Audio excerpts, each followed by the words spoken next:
रामायण और रामचरितमानस हमारे पवित्र ग्रंथ हैं।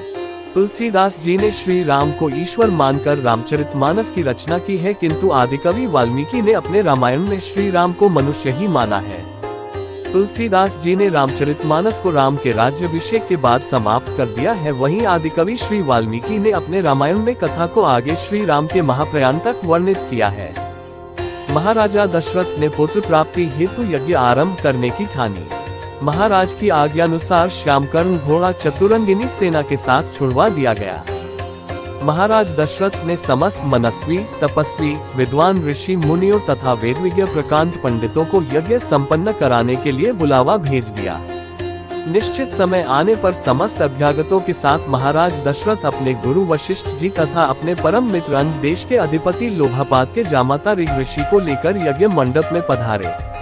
इस प्रकार महान यज्ञ का विधिवत शुभारंभ किया गया। संपूर्ण वातावरण वेदों की ऋचाओं के उच्च स्वर में पाठ से गूंजने तथा समिधा की सुगंध से महकने लगा। समस्त पंडितों, ब्राह्मणों, ऋषियों आदि को यथोचित धन धान्य, गौ आदि भेंट करके सादर विदा करने के साथ यज्ञ की समाप्ति हुई। राजा दशरथ ने यज्ञ के प्रसाद चरा खीर को अपने महल में ले जाकर अपनी तीनों रानियों में वितरित कर दिया। प्रसाद ग्रहण करने के परिणाम स्वरूप तीनों रानियों ने गर्भधारण किया। जब चैत्र मास के शुक्ल पक्ष की नवमी तिथि को पुनर्वसु नक्षत्र में सूर्य, मंगल, शनि, बृहस्पति तथा शुक्र अपने अपने उच्च स्थानों में विराजमान थे, कर्क लग्न का उदय होते ही महाराज दशरथ की बड़ी रानी कौशल्या के गर्भ से एक शिशु का जन्म हुआ, जो कि नीलवर्ण, चुंबकीय आकर्षण वाले, अत्यंत तेजोमय, परम कांतिवान तथा अत्यंत सुंदर था। उस शिशु को देखने वाले देखते रह जाते थे। इसके पश्चात शुभ नक्षत्रों और शुभ घड़ी में महारानी कैकेयी के एक तथा तीसरी रानी सुमित्रा के 2 तेजस्वी पुत्रों का जन्म हुआ। संपूर्ण राज्य में आनंद मनाया जाने लगा। महाराज के 4 पुत्रों के जन्म के उल्लास में गंधर्व गान करने लगे और अप्सराएं नृत्य करने लगी। देवता अपने विमानों में बैठकर पुष्प वर्षा करने लगे। महाराज ने उन्मुक्त हस्त से राजद्वार पर आए भाट, चारण तथा आशीर्वाद देने वाले ब्राह्मणों और याचकों को दान दक्षिणा दी। पुरस्कार में प्रजाजनों को धन धान्य तथा दरबारियों को रत्न आभूषण प्रदान किए गए।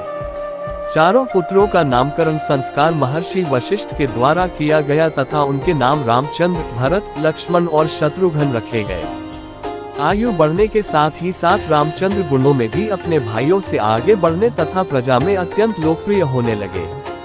उनमें अत्यंत विलक्षण प्रतिभा थी, जिसके परिणाम स्वरूप अल्पकाल में ही वे समस्त विषयों में पारंगत हो गए।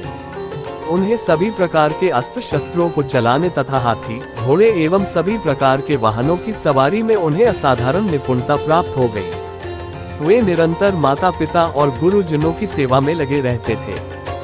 उनका अनुसरण शेष 3 भाई भी करते थे।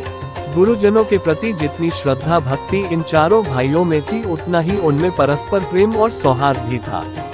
महाराज दशरथ का हृदय अपने चारों पुत्रों को देखकर गर्व और आनंद से भर उठता था।